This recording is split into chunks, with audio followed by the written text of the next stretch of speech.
Maka perempuan yang takut ia kepada Allah, bahwa sungguh-sungguh ia di dalam mengerjakan taat bagi Allah Subhanahu wa taala. Dan bersungguh-sungguh pula ia mengikut dan berbuat kebajikan bagi suaminya. Inilah wanita yang taat kepada Allah. Yang pertama, dia bersungguh-sungguh menjalankan apapun yang diperintahkan oleh Allah. Yang kedua, dia taat betul-betul kepada suaminya. Kalau dia cuma bersungguh-sungguh berbuat taat kepada Allah tetapi tidak taat kepada suami, maka ibadahnya tergantung. Terkatung-katung, bukan tergantung. Ya, kalau tergantung, gantung undang. Kalau terkatung-katung begini dia. Kalau ini langit, ini bumi, di sini ibadahnya. Di tengah-tengah. Kenapa? Enggak langsung diterima, enggak diijabah karena dia tidak taat kepada suami. Begitu dia taat kepada suami, langsung diterima ibadah itu. Ya, makanya kita sebagai wanita yang betul-betul taat kepada Allah, hendaknya taat kepada Allah dan taat kepada suami. Bagi yang ada suami. Bagi yang enggak ada suami, cari suami.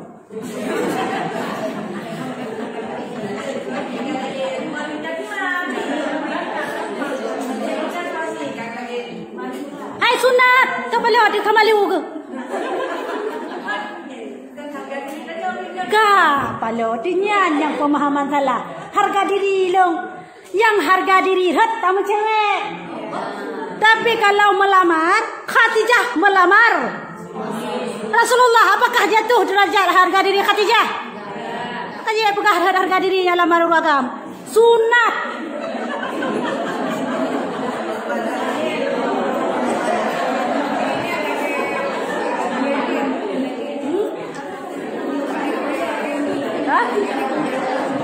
Gimana? Lama? Padang ya? Oh. Ya. Man padang yang kembali bang tegake. Mia padang. Gimana awaknya? Lamar pergi ke rumah laki-laki melamar. Orang-orang India juga begitu ya. Sebagian ya melamar. Sebenarnya boleh seperti itu. Jangan memandang kalau kita melamar laki-laki harga diri kita jatuh, enggak. Ya, Siti Khadijah seorang yang paling hebat, enggak seperti kita. Kekayaannya luar biasa banyak, enggak seperti kita. Dia seorang saudagar kaya. Ya, walaupun dia seorang janda, tapi sangat istimewa. Beliau melamar Rasulullah yang tukar phone galak toh Khadijah. Narhat Raja Khadijah. Enggak jatuh. Makanya dalam kitab-kitab dirumuskan yang bahwa sunat perempuan melamar bukan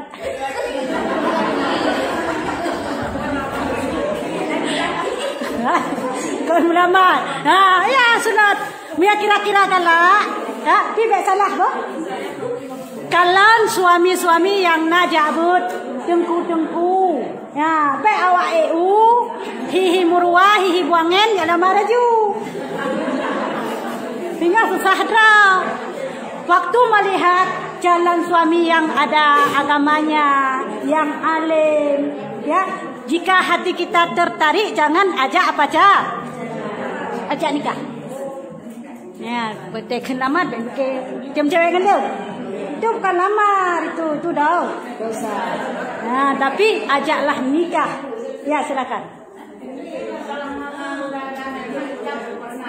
Ya. Ini kan maksudnya jenis laki-laki yang kayak bilangan itu dulu kan, nggak boleh laki kita nggak ada. Nggak boleh orang sembarangan itu kan. Lamar laki-laki. Jadi kita nggak boleh sembarangan lamar laki-laki. Enggak, orang sembarangan ya. Orang tengku kayak gitu kan. Nyo hana meceh tengku. Jadi begini dia. Kalau kita kan begini ya. Kita suka sama laki-laki itu misalnya kita suka sama laki-laki itu. Laki-laki itu bukan tengku, ya, tidak memiliki ilmu agama. Dia misalnya pengusaha misalnya. Kita suka sama harta dia misalnya. Ya. Suka sama harta dia. Suka sama apa dia? Ya. Ya.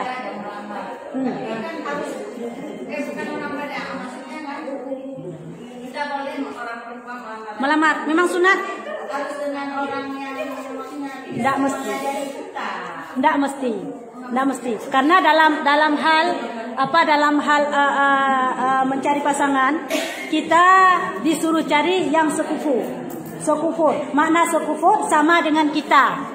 Kalau kita ahli agama, hendaklah cari seorang suami yang ahli agama. Kalau kita orang-orang biasa misalnya, maka suami biasa-biasa boleh juga untuk kita. Itu sekufur namanya. Nah, dalam hal ilmu agama. Jadi kalau misalnya kita jatuh cinta kepada seseorang yang sekufur dengan kita, sunat juga melamarnya. Enggak mesti kepada tengku. Ya, enggak mesti kepada tengku. Itu daripada menyahana lo lamar, lo pakat menzina, lo pakat mencewek. Lebih baik lamarlah dia. Ya, ajaklah dia nih nikah. Be lamar ya ba puha-puha lamar ro. Kita bawa emas-emas mau lamar. Yang kamu balik dekai pakai megap. Bukan salah dalam hukum ya. Sebab dalam hukum pun sebenarnya yang menyediakan apa itu namanya? Mahar suami kepada istri. Ya, yang menyediakan mahar suami kepada istri. Jadi kita cuma mengajak nih. Berapa maharnya untuk abang gratis deh? Nggak boleh. Tetap harus ada mahar. Walaupun sandal jepit maharnya misalnya. Walaupun baju daster maharnya misalnya. Tetap wajib ada syarat sah nikah ada Jangan mentang-mentang udah cinta untuk abang gratis ya. Nah, enggak boleh, tetap harus ada mahar ya. Itu syarat nih. Nah, syarat sah nikah. Enggak mesti emas. Enggak mesti emas. Apapun boleh jadi mahar. Yang penting bermanfaat untuk suami. Baik mahal ini ane betul. Hana manfaat, enggak boleh. Gimana? Maharnya kredit. Utang boleh, nikahnya sah. Nah, misalnya saya terima nikah bulan bin bulan dengan mahar 5 mayam kredit. Sah nikahnya. Ya? Wajib bayar dia suami. Saat kita berumah tangga, nikahnya sudah sah. Nggak dibayar sama sekali, enggak apa-apa. Nanti dalam rumah tangga nanti dibayar kredit 5.000 per hari, 5.000 per hari. Ini untuk mahar, ini untuk nafkah. 5.000 untuk mahar, 5.000 untuk nafkah, 5.000 untuk mahar, 5.000 untuk nafkah. Silakan, boleh. Seperti itu. Nikahnya sah-sah. Yang penting ada misalnya, hai bang, baik le mamar baik. Hei, tak le, lo ikhlaskan laju. Alhamdulillah. Ya sah. Ya, lo ikhlaskan laju maharnya. Sah, karena mahar itu hak istri 100%. Oh, lanjutnya. Nanti boleh kayak gitu kecuali disyaratkan.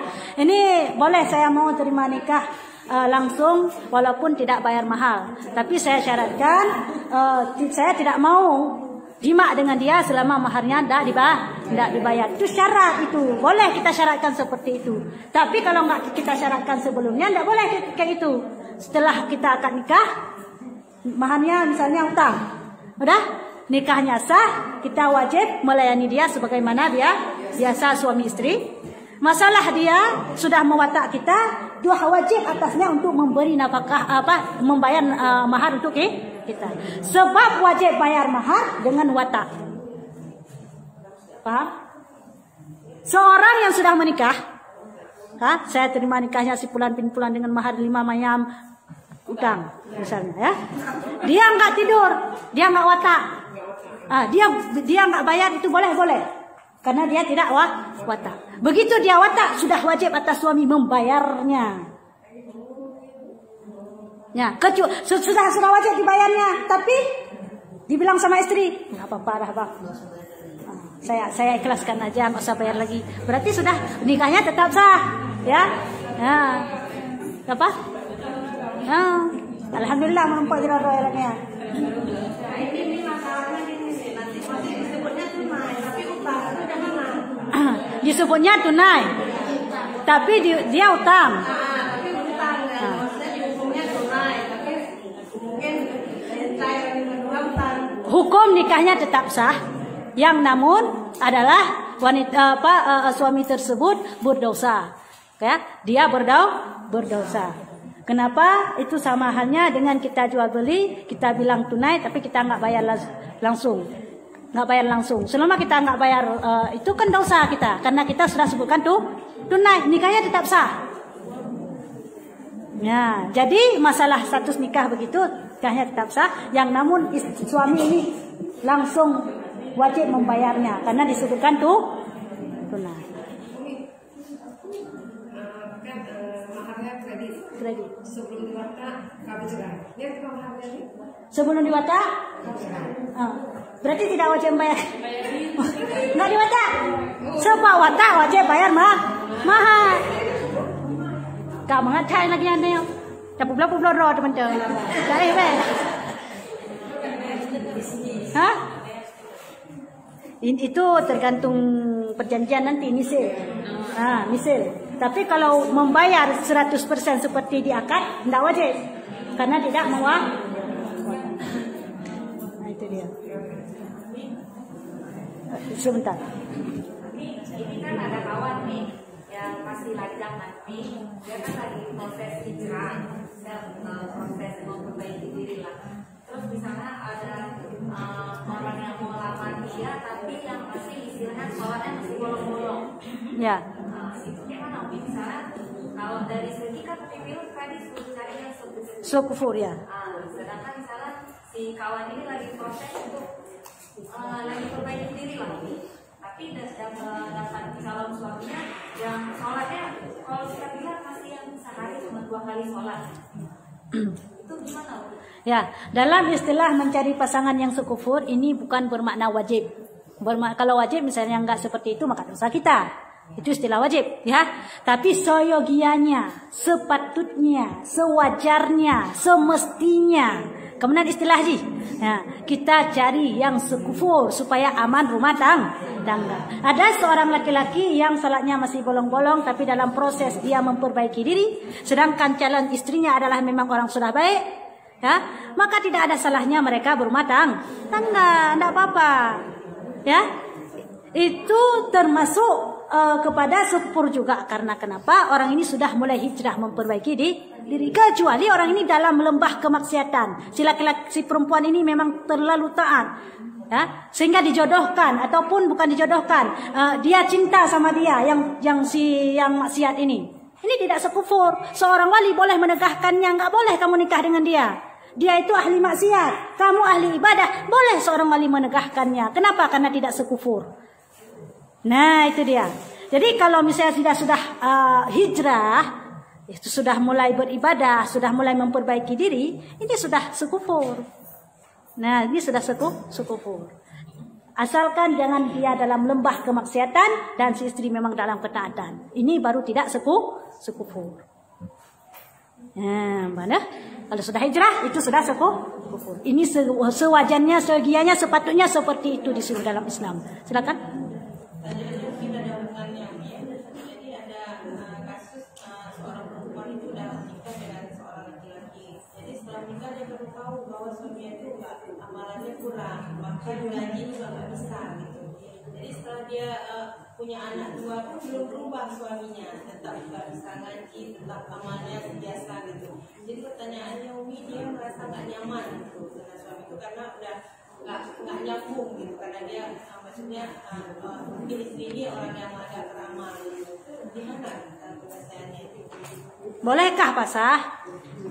Ya. Mungkin ujungnya mungkin itu, tapi ada hal lain nggak? Begini, soal suami kita ini tidak taat, itu bukan urusan kita istri. Karena dosa suami tidak dilimpahkan kepada istri. Soal istrinya yang tidak taat, itu tanggung jawab suami. Karena dosa istri dilimpahkan kepada suami. Kewajiban mendidik adalah suami. Suami adalah ar-rijalu qawwamuna 'alan nisa. Ya, pemimpin dalam segala hal, lebih-lebih lagi dalam rumah tangga. Jadi kalau masalah suami tidak taat, maka tidak ada urusannya sama istri.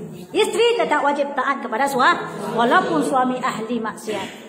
Bermakna jika memang suami seperti itu, si istri boleh mengingatkan sekedar secara lemah lembut. Kalau misalnya ditolak, tidak diterima, ya sudah biarkan saja. Ya, itu solusinya. Jangan hiraukan. Untuk mengajari secara lemah lembut boleh, asalkan jangan sampai terjadi percecokan gara-gara itu.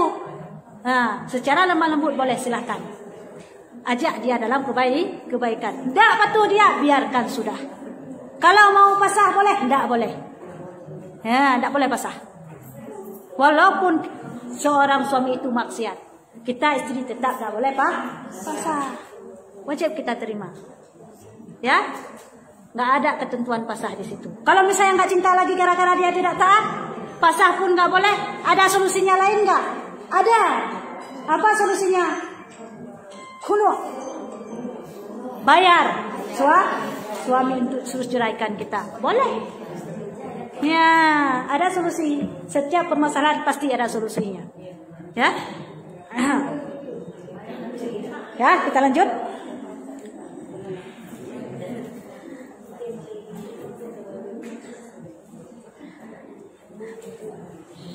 Dan lagi meminta ridha kepadanya, maka yaitulah ahli syurga. Ya, jadi sambungan tadi yang bahwa seorang istri yang baik, seorang perempuan yang baik, dia adalah mematuhi perintah Allah, taat kepada suami, serta dia merupakan adalah perempuan yang selalu diridai oleh suami. Itulah wanita ahli syurga. Yang penting kita jaga 3 hal. Kita wanita jaga 3 hal masuk surga. Kalau suami nggak cukup dengan 3 hal ya, karena dia adalah pemimpin. Kalau kita 3 hal saja kita jaga, masuk surga. Surga mana kita masuk? Surga mana-mana kesukaan kita. Mau surga pertama, surga kedua, surga ketiga, pilih mana-mana pintu yang kita sukai. Apa 3 hal yang wajib kita jaga supaya kita masuk surga mana-mana yang ingin kita masuki? Kalau laki-laki tidak boleh dia pilih mana-mana surga kesukaan dia. Saya ya Allah mau masuk surga 8, tidak boleh. Sudah tentukan itu kalau suami. Kalau istri disuruh pilih. Enak kita pilih atau kita dimasuki. Kita pilih ya. Pilih kesukaan kita. Mau pilih baju warna merah, kuning, hijau, blau, dongker, silahkan. Nah, tapi kalau ini kamu baju kuning, kadang-kadang kita suka warna biru, udah dikasih kuning, udahlah yang penting ada baju, ya. Tapi kalau disuruh pilih enak ya, kita pilih yang mana ya, enak. Paling enak mami, paling susah dipilih. Ya, kembali lagi. Jadi apa 3 hal yang perlu kita jaga supaya kita masuk surga mana-mana pintu yang kita sukai? Yang pertama adalah kita taat kepada Allah dengan mematuhi segala perintah Allah. Sembahyang, puasa. Yang kedua apa? Taat kepada suami. Ini kuncinya. Taat kepada Allah, taat kepada suami. Yang ketiga apa? Pelihara kemaluan. Jangan berzina, pelihara diri. 3 hal. Apa? Yang pertama adalah taat kepada Allah, yang kedua taat kepada suami, dan yang ketiga adalah jaga kehormatan diri. Meninggal masuk surga mana-mana pintu yang kita sukai. Nah, tenang kan? Heboh sekali. Ya? Tak suami berani.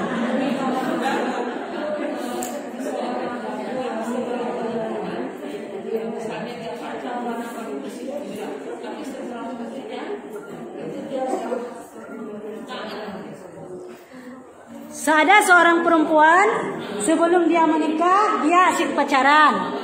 Entah dia pacaran dengan suaminya itu atau dengan yang lain. Begitu dia berumah tangga, dia nggak pernah lagi dia taat kepada Allah, dia nggak pernah lagi melakukan dosa. Yang jadi pertanyaan, apakah taubatnya diterima, dosanya diampuni? Diterima dan diampuni. Itulah Allah yang Maha Pengampun. Tapi jangan bercita-cita sekarang saya berzina dulu, nanti saya taubat. Jangan cita-cita seperti itu. Kenapa? Karena kita tidak tahu berapa usia kita. Bisa jadi kita keluar dari forum ini langsung kita meninggal. Nggak tahu kita kan? Makanya jangan pernah bercita-cita dalam kemaksiatan. Seorang yang melakukan dosa, seberapapun dosa dia, sebesar apapun kesalahan dia, tetap diampuni oleh Allah dengan taubat nasuh. Jadi semua dosa yang dilakukan semasa dia belum menikah diampuni semua oleh Allah. Dengan dia taubat nasuha, dia berjanji yang pertama dia menyesali karena dia sudah misalnya dia sudah berzina, dia menyesali. Lepas itu dia adalah berjanji tidak akan mengulangi lagi akan zina tersebut. Setelah itu dia ada tekad dalam hatinya untuk terus memperbaiki diri. Sudah diterima. Makanya paling gampang kita minta maaf sama Allah. Kita minta ampun sama Allah. Karena Allah tidak pelit. Paling susah kita minta maaf sama manusia. Karena manusia itu pelit. Adalah dalam hubungan ini ada dua. Hablum minallah, hablum minan nas. Hablum minallah gampang minta maaf. Karena Allah Al-Ghafur. Sekarang ini maaf ya. Ini kan termasuk 3 hal itu kan memelihara diri. Sekarang kita bilang banyak perempuan yang memamerkan diri di Instagram, di Facebook. Apa tidak termasuk dalam termasuk berzina juga itu? Ya. Baik, zina ini ada 2. Ya. Yang pertama zina besar. Yang kedua zina kecil. Ya. Seorang yang dikatakan zina yang besar, zina yang kecil dulu, yang besar dulu. Seorang yang dikatakan zina yang besar, yang kena had zina adalah jika sudah terjadi dukhul. Selain daripada terjadi dukhul, ya, di dalam kubul atau dubur, maka itu bukan zina besar. Titik, bukan zina besar. Lantas bagaimana dengan orang ciuman? Bagaimana dengan orang pacaran? Bagaimana dengan orang pegang-pegangan? Apakah itu bukan zina? Zina. Zina kecil. Jangan pernah memandang enteng, memandang rendah hal yang dikit-dikit, lama-lama jadi bukit. Ya, makanya disuruh pelihara di situ. Seorang yang pacaran itu zina kecil. Apabila tidak terjadi dukhul. Apabila sudah terjadi itu yang zina besar, yang kena had. Ya, yang kena had zina. Misalnya ada seorang sudah melakukan zina.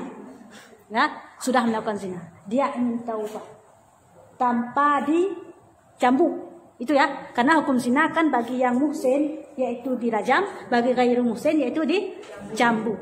Ya, misalnya dia telah melakukan zina. Dia enggak dicambuk dia. Takut dicambuk entah apalah, pokoknya dia enggak mau dicambuk. Dia menyesal sekali. Bagaimana ya Allah ya Tuhanku, saya telah berzina. Apakah dengan dia tidak dicambuk Allah tidak akan menerima taubat dia? 3 hal yang wajib dilakukan saat kita betul-betul taubat nasuha daripada zina. Yang pertama menyesali. Yang kedua berjanji tidak akan mengulangi lagi. Yang ketiga adalah jangan bilang sama siapa-siapa bahwa antum pernah berzina.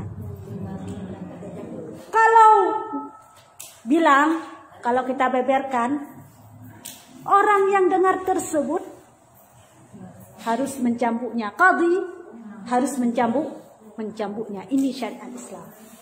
Tapi kalau kita diam, jangan bilang sama siapa-siapa, kita berdoa kepada Allah, kita menyesali pada Allah, kita minta ampun kepada Allah, kita berjanji pada Allah, insya Allah, mudah-mudahan kita berharap dosa itu diampuni oleh Allah. Tapi kalau sudah bilang, ya, tidak boleh lagi seperti itu, harus cambuk. Konsepnya, jangan bilang siapa. Ya, kalau misalnya sudah terlanjur.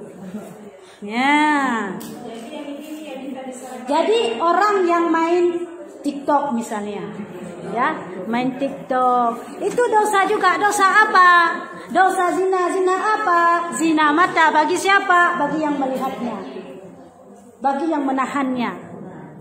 Dosa orang melihat, orang yang ditahan lihat itu sama, ya. Karena saya lihat sekarang, saya tidak ada aplikasi TikTok, nggak ada di HP saya.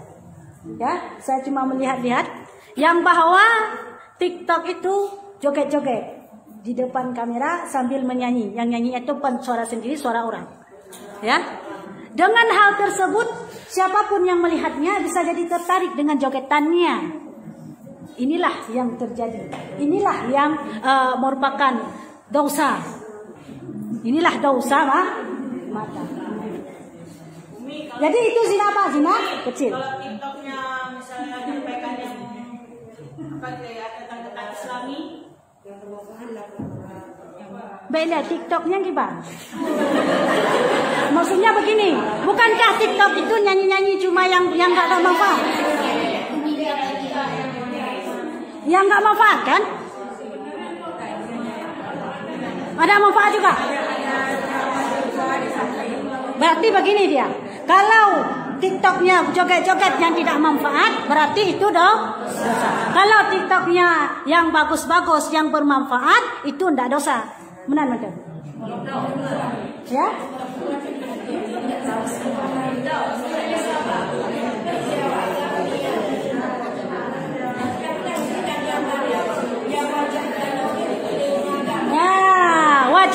Wajah yang contoh mana? Hai. Lu buka contoh. Long. Irana nak sama buat pak Facebook. Dia bukan nak dosa. Lu buka dosa ronya nominya. Lu muka bawa wajah. Dua wajah apa muka? Dua wajah apa? Ya, dosa ronya Umi. Ya, yang dosa apabila menimbulkan syahwat orang. Dan yang kita nampakkan itu bukan hal yang biasa nampak.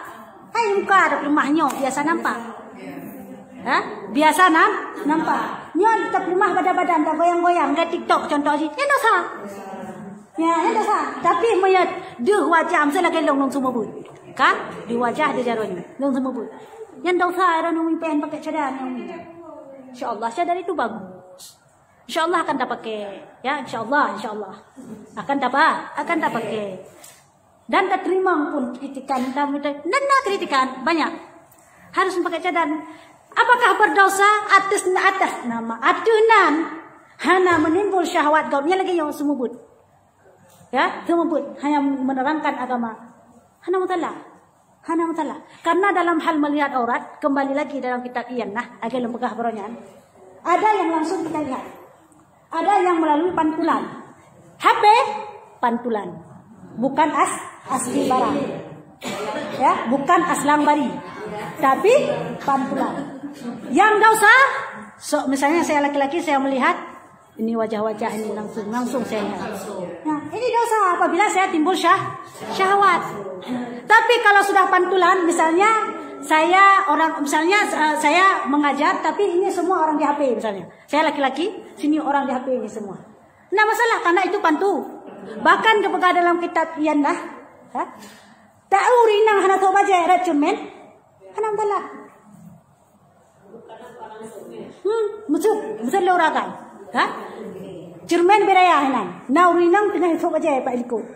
Belum paling dosa baca cermin macam. Itu pantulan. Yang sabar lagi ada urung lampi. Air itu kan jernih, nampak bayangannya. Kita di bawah kita lihat air. Ada laki-laki di atas nggak pakai baju, nampak kita di dalam air. Nggak boleh, apa lihat aja. Jangan melihat ke atas langsung. Itu pantulan. Jadi wala masalahnya, masalah kalian wajah melalui HP, ya, baik berupa Facebook, TikTok, YouTube dan segala macam. Apabila hal itu tidak membawaki kepada fitnah, yaitu nampak-nampak yang aurat, maka ada masalah. Karena itu pantu. Tapi kalau sudah glamor, maaf lah kita pegang nonton film yang tidak bagus di HP, itu dosa. Karena apa? Karena kita timbul syahwat sangat melihatnya, walaupun itu pantu haram. Tapi kita kan nggak tahu sekarang gini, misalnya kan kita media pantulan gitu ya, kita kan masukkan wajah gitu, kita kan nggak tahu Kita nggak ada rencana nih menimbulkan syahwat, tapi kita nggak tahu orang lain pemikiran orang itu. Jadi gimana? Makanya boleh nampak yang biasa nampak. Wajah dan telapak tangan. Boleh nampak yang biasa nampak. Soal kadai kau diuji kam tanya galak dekean. Ya? Yang biasa nampak yang umum saja. Ada mungkin sebagian yang cemekam lihat cemekam galak. Itu sebagian. Ya? Yang penting boleh nampak yang biasa nampak. Baik kau baca singletnya pulmah kenan. Yang haram. Yang sebagaimana TikTok misalnya nak uji ladum lalagyan ladum. Nah lalagyan.